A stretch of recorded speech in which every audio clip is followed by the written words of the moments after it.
Well, I would say the very toughest battle has always been a battle of consciousness, a battle of being able to describe convincingly what the city could be to the point that people are prepared to risk their own action and resources and kind of dive in to participate in a collaborative way to create that city. I'm John Lewis, and you're listening to 360 Degree City, a podcast where we talk to people who are working to make cities better.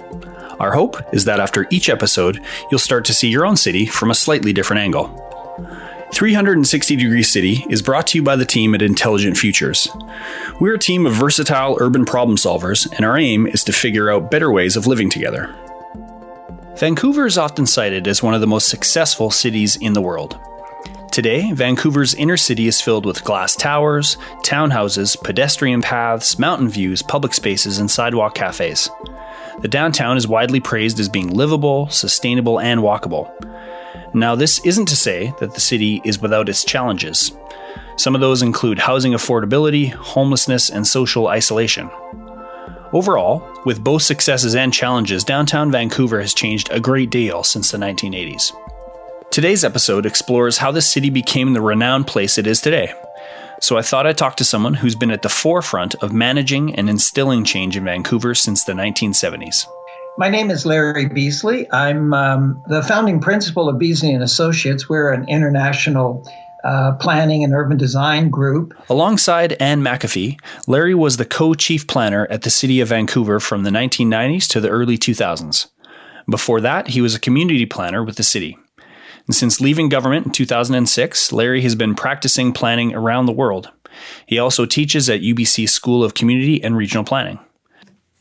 In this episode, Larry and I discuss his experiences as the co-chief of planning in Vancouver, the concept of Vancouverism, and some of his key lessons learned over his distinguished career. On May 15th, Larry's releasing his second book called Vancouverism.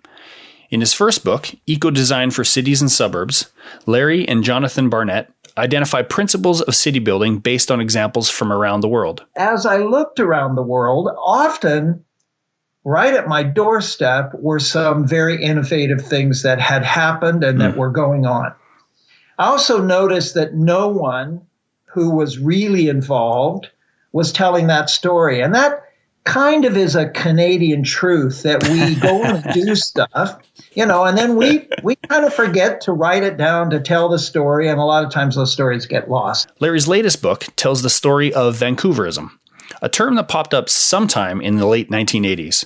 Larry doesn't know who invented the word, but he does know it became popular in various urban corners around the world. I would go to the Nordic countries where I was working, and people would talk about, well, tell me about Vancouverism. Or I would be in Australia and people would say, tell me about Vancouverism. And I realized that the kind of things happening in our city had been seen in the mindsets of other people as of a set, that there was something more than just some random movements going on. There was a structure of rethinking the city that other people had defined. So I grabbed that, and that became the moniker of the book.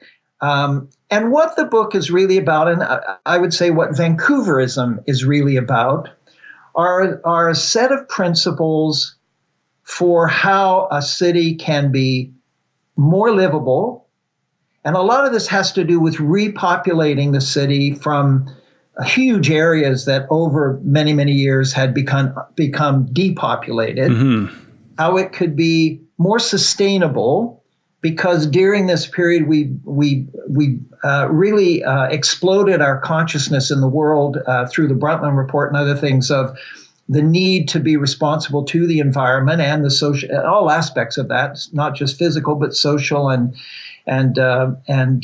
economics. So how the principles relate to that, and how the city could be more competitive. As a city whose economy at the beginning of this drama was in trouble, we had to find the economy to be competitive in the world. So these principles deal with all of those dimensions through a lens which it turns out was fairly unique in cities starting in the 70s, which was through a lens of physical design and social design. And not just a policy of land use management, not just a policy of transportation arrangements, but actually curating the city to be to create an experience that people would tap into and want to be a part of, and creating the circumstances so that a wider range of people could be a part of that it was more inclusive. And those really, that really in a nutshell is what Vancouverism came to be, and what we've tried to practice. And that involves some of the basics, such as, and completely different way of looking at things, such as diversity of land use and mixed use as compared to this separating out uses that we saw in the planning profession for, almost 30, 40, 50 years. It includes de-emphasizing the car and re-emphasizing the active modes of movement, such as walking and cycling, but also building the transit alternatives. It includes thinking of the city as a moment-to-moment host of experience. Either it is something that is embracing and accommodating and comfortable and enjoyable and ultimately lovable, or it's brutal. And even with good policies of cities, we've found brutality. We are building very brutal cities if you look at it from the day-to-day experience of those who live in those places. So that became very central to the principles of the alternative city, was to really make the city much more inviting, accommodating, supportive than it has ever been before or in recent memory. And also then finally making sure that the city is as available to as many people as possible in as positive a way as possible. So we consolidated our focus on social housing. We really consolidated our focus on facilities for the disenfranchised and others to try to broaden the responsibilities of the city and not just have the city be a vehicle through which a few exploit everyone else. And so that's very important to the whole theme of Vancouverism as well. Now, I have to say, you never quite get as far as you want to get on this topic because we're in a free market society and it has its own drama. And I have to also say that looking back, there are some aspects we actually did not realize were going to happen. We didn't realize that our city, Vancouver, would become so popular and so much a part of a world culture that we would have this almost endless in migration and demand, which has had an effect ultimately of making the city, as it's gentrified, somewhat less available to everyone that we had always wanted. Mm-hmm. But that affordability issue is right at the top of our current agenda. But going back 20 years or so, 25 years or so, that really didn't dawn on us that it would happen. We were really focused on low-income folks, people who had been totally disenfranchised, and thought the middle and other people in society, middle-income people and other people in society would be able to look after themselves. We now know that's not true. We could talk about that. Mm-hmm. But that critique, which I'm among the biggest critics today, does not deny the principle that we were pursuing more than most other cities at that time, which was inclusiveness. Right. Making sure the city was for everyone. Right. One of the things I wanted to chat with you first about is, so I think you did a beautiful job of encapsulating all the elements in the fact that Vancouverism isn't a single solution. It's a suite of mindsets and tactics. What were some of but the city building endeavor is not for the faint of heart. What were some of the toughest battles along the way that you had to fight to realize some of these achievements? Well, I would say the very toughest battle has always been a battle of consciousness, a battle of being able to describe convincingly what the city could be to the point that people are prepared to risk their own action and resources and kind of dive in to participate in a collaborative way to create that city. I remember a time, for example, when we would even use words like street wall, and politicians would go, well, you can't use street wall. That's a word no one can use. I mean, no one knows what that means. Or you would talk about housing for low-income people and say, oh, that's not really very popular. Or many, many ideas of the future city that just were not on people's wavelengths. And the world, in a free society, the way we live, the world's skeptical. And so I would say the hardest overall battle that we had to dive into 100% was that battle of raising consciousness. We did that in part through an ethos of our planning, which was that we were out talking to citizens every day of the year, well, except for Christmas and Boxing Day, every day of the year. And we were not just talking when we wanted them to give us some advice. We were talking in all kinds of formats just about the interesting issues of the growth and evolution and transformation of your city.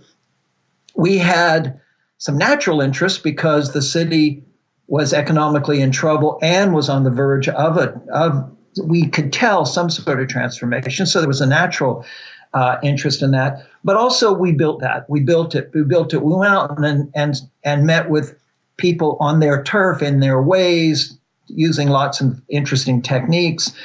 And through that, we actually built something which was the breakthrough, which was we built a kind of a collective connoisseurship of cities.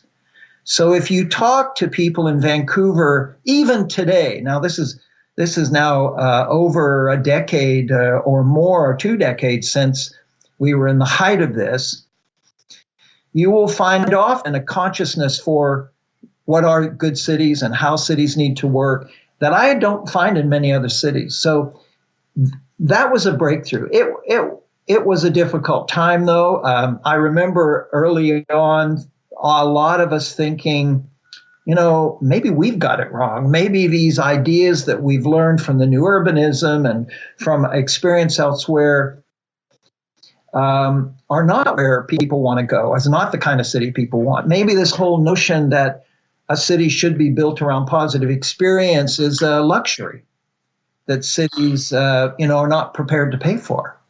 But what we found was that once we broke through that consciousness, we started building constituencies of people who not only agreed with us, but passionately agreed with us, which led to an interesting dialectic in the end, which was that our vision of the city became a common vision among the average person, among politicians, among organizations, such that really it was no longer even debated in political elections. There was usually, most of the parties would say, we kind of like what is being unfolded by our planning department, and they would go on to the other issues of the day. Now, that's not to say that there weren't tons of debates and discussions and arguments. Sure. And, all of that.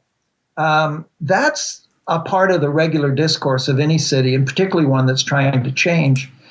But it is to say that we start dealing from very, very similar principles and from some sense of aligned interests. So that's and would you relate that all the way back to your description of life in the planning department in the 70s, the storefronts, and you're sitting with folks like you say, Oh 363 yeah, days a year?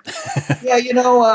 What we were reinventing for the profession, and not just us here, people in many parts of the world, Canada being a really important part of this, is we were building a new culture of how to do planning that no longer was technocratic, that no longer was expert based, that no longer was an agency of the powers that be, but rather that was populist, that was inclusive, and that was really trying to speak to people in their own language. So that happened at a neighborhood level.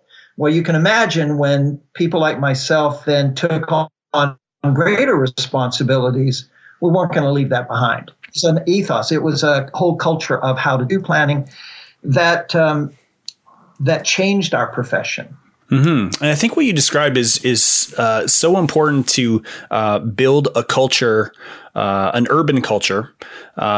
Particularly, Canada is a pretty young place that doesn't have centuries and centuries of living in cities together. So I think it's that much more important. I think the danger that folks get into is when they do, just as you described, we'll come talk to you, or more likely you come talk to us about this one pre-described issue, and then you won't hear from us for 2 or 3 years until something else comes up, and then we'll do the same thing. And that at worst breeds mistrust, but it certainly doesn't build a dialogue, a shared understanding of the city over time. And I think that's one of I'm glad you brought that up, because that's one of the most exciting things that I've observed one province over about the Vancouver experience. It is. It was very important for us to simply have a good and ongoing conversation with as many people as possible. Mm-hmm.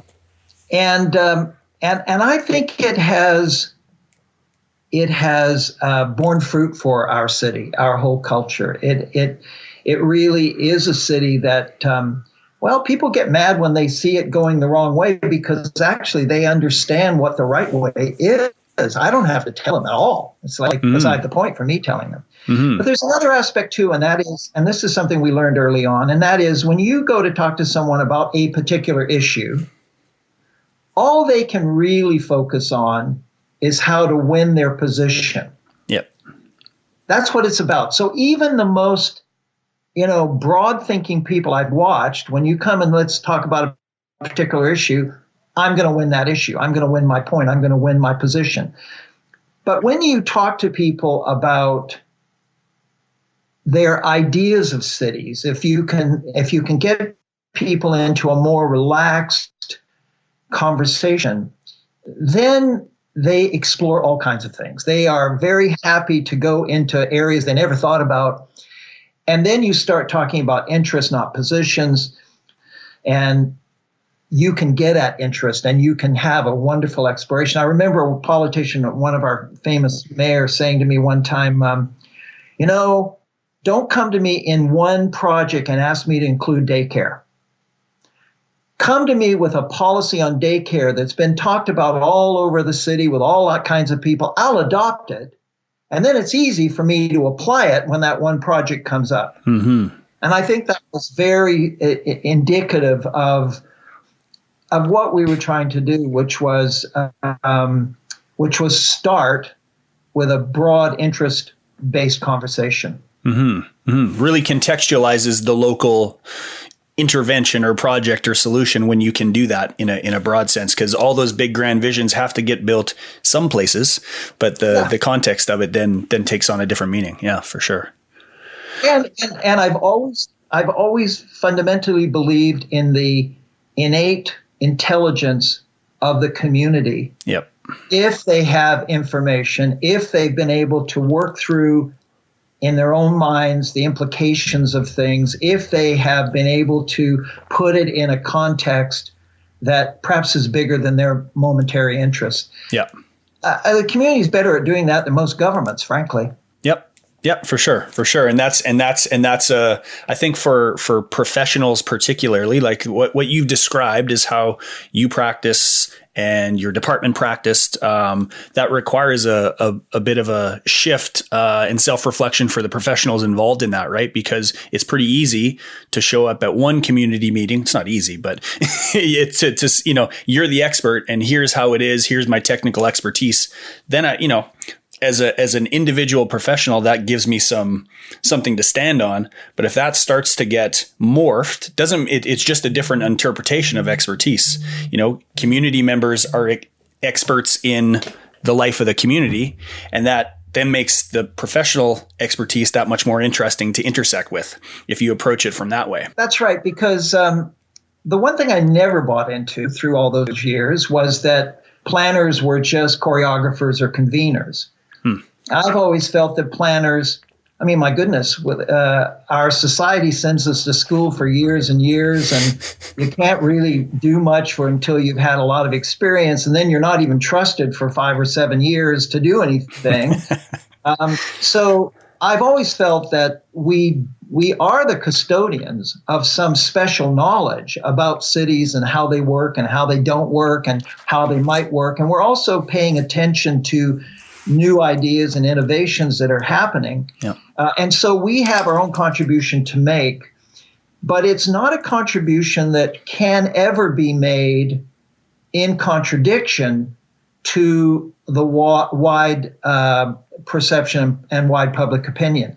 The fact is, and the saving grace of both our profession and modern cities, in my opinion, is that most of us are living within free democracies. So, so we all have a voice, and it's just planners in part have to help raise those voices that are not naturally coming forward. But also planners have to contribute their own best knowledge, and you have to have courage that your knowledge is compelling in its truth. Yep. In order as you push it. Yeah, for sure. And you mentioned free democracies, and earlier you mentioned free markets. Wondering if you could talk about your experiences working with the development industry in your time and how you've pushed them. Because one of the things I understood was that was different about the Vancouver approach was this collaborative approach with the development industry itself, where I think a lot of communities have the sit back, just the strict regulator approach. I will sit back and you present me with something that I will evaluate versus let's build something together. Can you maybe describe what that was like? I would start by identifying one of the real root inventors of an alternative way of looking at your regulatory framework. And that was Ray Spaxman, who was the director of planning before me. A great intellect and a great visionary for cities, but also a very good organizer. And what Ray felt, and what was then I learned and others learned from him, and we were able to adopt, was that your regulatory system must be more than just policing. Your regulatory system has to engender and actively motivate the vision of the city that you want.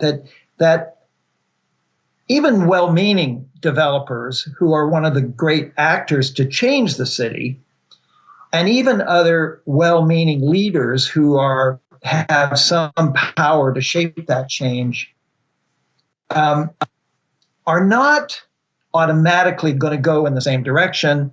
And the more motivation, the more incentivization, the more of that you can do, the better. And so Ray helped put in place, and then my generation really consolidated and polished it to a fine science, was a regulatory system that is transactive. Well, it's discretionary, number one. In other words, it has a lot of possibilities and choices rather than a simple rule. And it's transactional, which is to say it's open for all kinds of discussions about the future, and it adjudicates through involving a lot of people in that decision. So there's not a policeman called the director of planning. There is a community peer review arrangement, a community review arrangement that helps you come to a conclusion. Ironically, in Vancouver's case, a conclusion that in most cases is not even done at the floor of the city council. It's done in the context of officials who are real experts in what they do and what they know, but who are acting in a transparent way, which means they have to engage all the other people in society with them to make those decisions. So what our system became, and is still, is a system where you negotiate what is approved based on interests. You try to broker those interests. You try to balance those interests through the system. The planner has to be a broker and a balancer. And then you take a decision. And you have to worry about the efficiency of that and all of the equities of that and the transparency of that and everything. But you insist on the complexity of a process because the city is a complex thing and needs all of the different inputs in order to get the best decisions. Mm-hmm. And so that's really what our system is all about. There's one other factor I would just notice, is that we discovered that there is extraordinary wealth being engendered by the actual process of development and change. And above and beyond very good profitability for a developer, there is often great wealth that can be tapped into for the public side of the equation. In modern cities, no developer can do it alone. No city can do it alone. They have to collaborate. The problem we had in the past was that the public side had no resources. And so it was hard to collaborate. And I'm sure as a planner, you felt frustrated from time to do something need to happen on your side of the equation. There was no money to do it. And so what we discovered is that as you intensify and diversify your city, you create focal points of incredible wealth that comes right into the equation. That's brand new wealth. And you can tap some of that wealth, which then allows you to invest it in a way that's parallel to the private investor and private investment, the developer. And so what that builds is a system where many developers, first is we tend to demonize developers. Mm-hmm. But you build a system where it's no longer a question of demonizing or supporting, that developers are by and large working from their own interest, but their interest is parallel to the public interest and the city interest. And then the city is paralleling its interests with the developer because also the developer is the one who makes change. The city talks about it, regulates it, but doesn't make it. Right. And so that division of labor is a magic moment. And if everyone's contributing to it, then it becomes a really city building, a tool for city building. I'm John Lewis, and you're listening to 360 Degree City. And today I'm talking with Larry Beasley about Vancouverism. Can you maybe talk about, in a broad sense, for folks that maybe aren't as familiar with it, why density is important for a city, and then what needs to accompany that density so that you don't get sort of the negative stereotype that people might think of density right off the hop? So let me start by saying that, and I'm going to come to your question, but let me start by saying that intensification and focusing of cities is not just a question of core cities versus the suburbs, but it's also a question within suburbs themselves of having focal points of diversity and interest and supports and all of those things that help to structure the whole city region, because we now, most of us live in these huge city regions.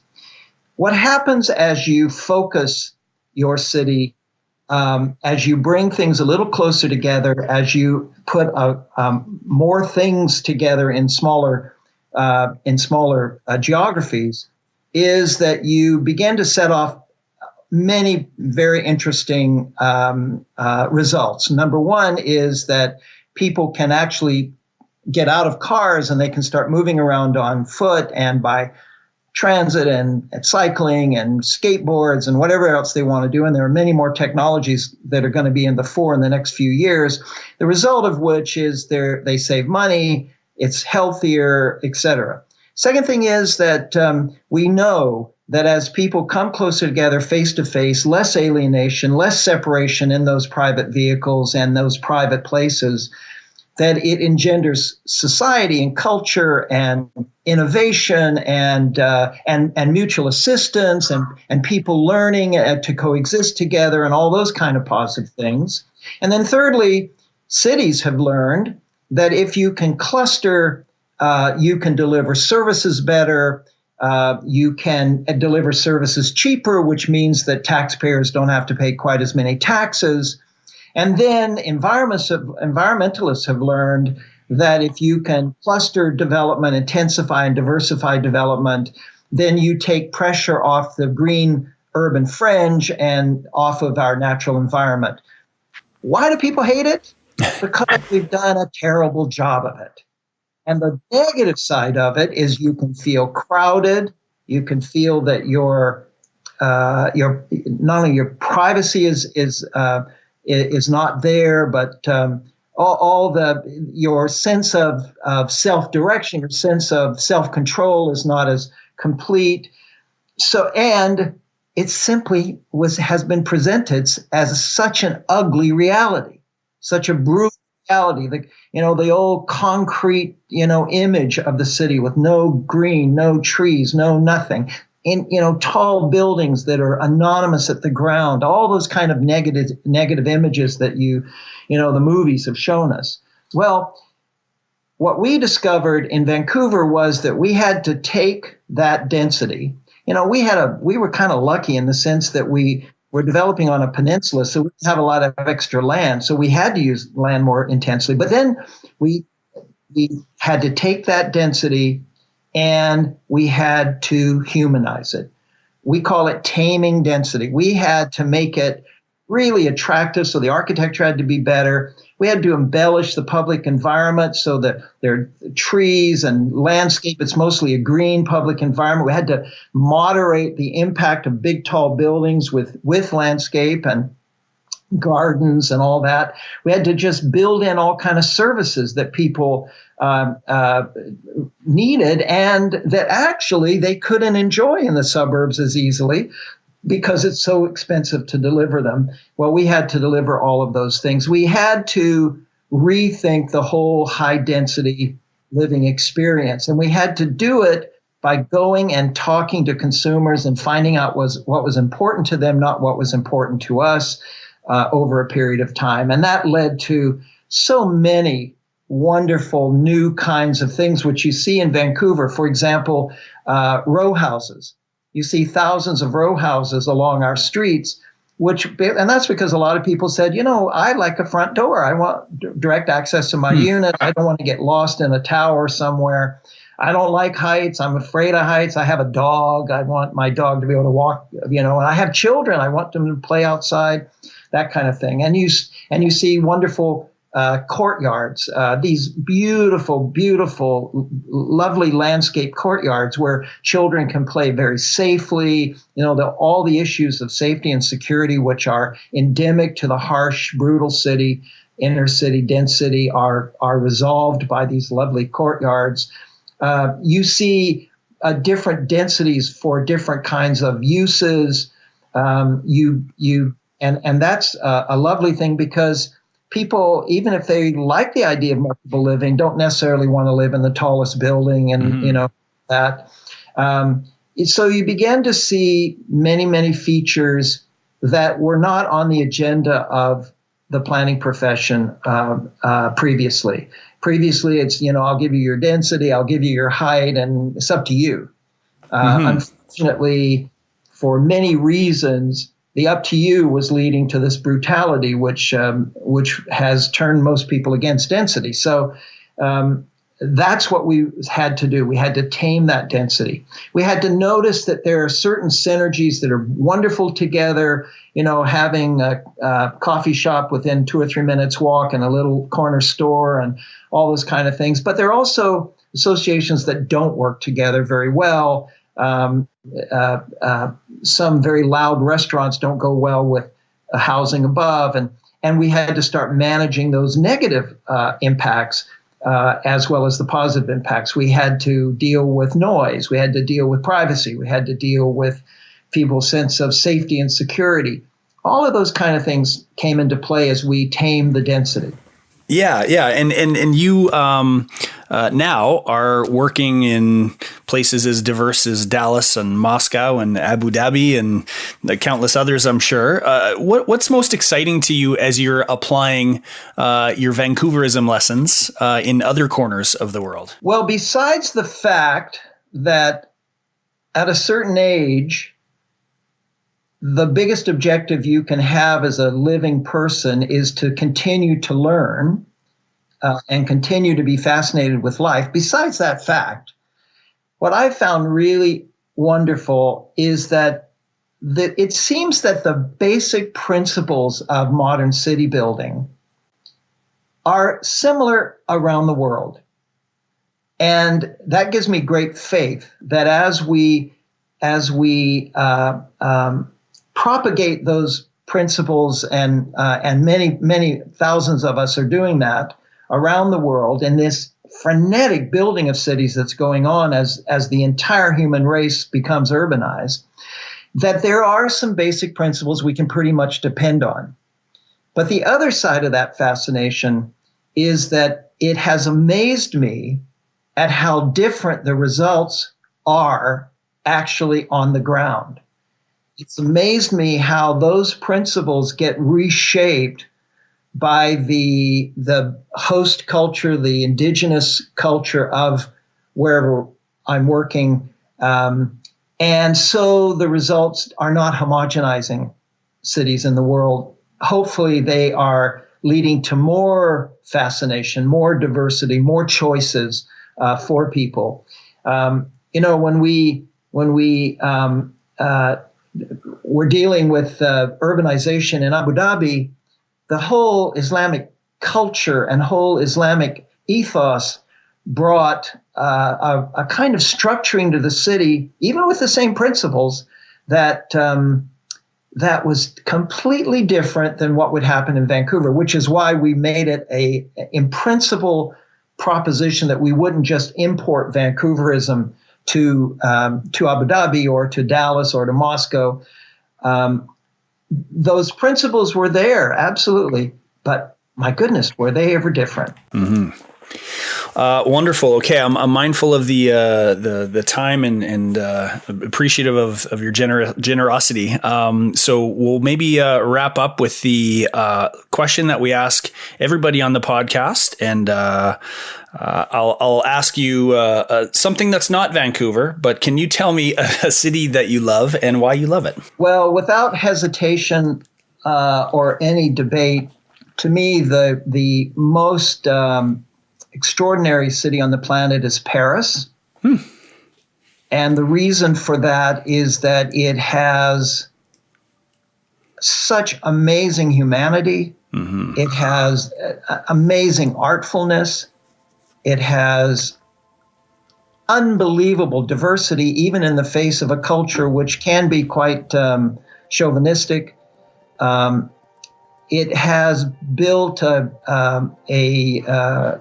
many generations and thousands of contributors, a graciousness that really does bring out the best in human beings and avoid some of the worst.